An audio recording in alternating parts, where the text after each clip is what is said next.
Good morning. Yeah, really nice out there. Really nice out there.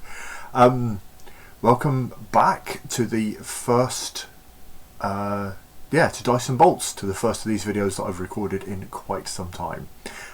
This is the exceptionally erratically regular series in which I take a look at the various role-playing games on my shelves and go through the dice and bolts, what makes them tick, the core mechanics of them. Today I am A, trying again in my new setup, and B, taking a look at a game called Megalos by Matara. It is a crystal punk ethnological fantasy role-playing game.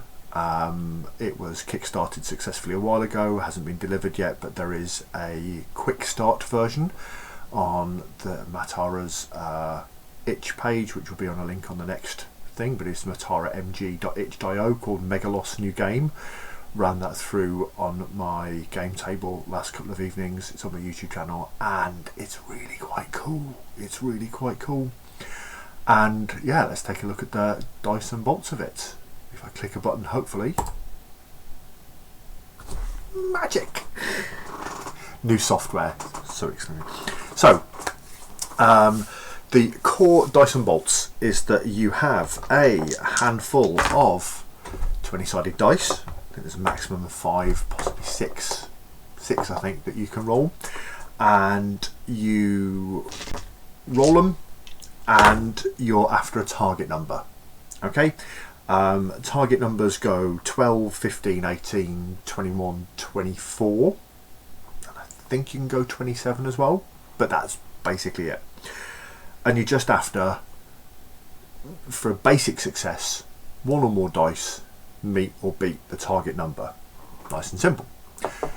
You also get what's called a core bonus. So every character's got 4 traits, and if the trait that if they've got a trait which is appropriate, you may have, say if this is a roll to convince bribe a guard to let you past, and if you've got sneaky bastard, or if you've got some trait that would be applicable, you can add your core bonus to one of the dice.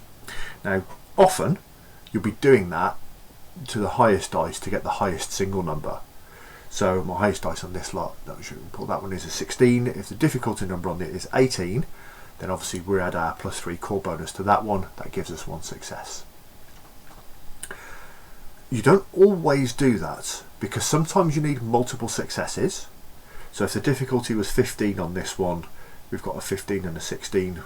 Okay, it's not really a very good example. If we say we have a 20 and a 15, and it was an 18 difficulty, but we needed 2 successes, we'd add the +3 to the 15 dice to give us those 2 successes.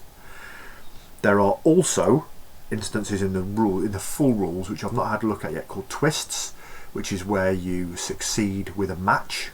So if again we're after 18s and we get a pair of 18s, okay, so that's fairly good. If we get an 18 and a 15 and we put our +3 on the 15, that gives us a pair of 18s. Again, that gives us that positive twist. And there are again issues where if you fail the roll with a match, that's going to cause negative twist as well. The same thing works in combat, where you'll have weapon skills. I think the pre-gen characters, you'd normally have like 1 to, I think the highest skill the pre-gens had was 3 dice. And then you can, in combat, you can have stacks of advantage, and a stack of advantage just gives you an extra dice. If you have a stack of disadvantage, it reduces a dice, and they kind of add up. And it's lovely. I am going to do a longer video. Link should be, nope. Please forgive me. Link should be just there. Free quick start. Have a look. Even just take a look for the art.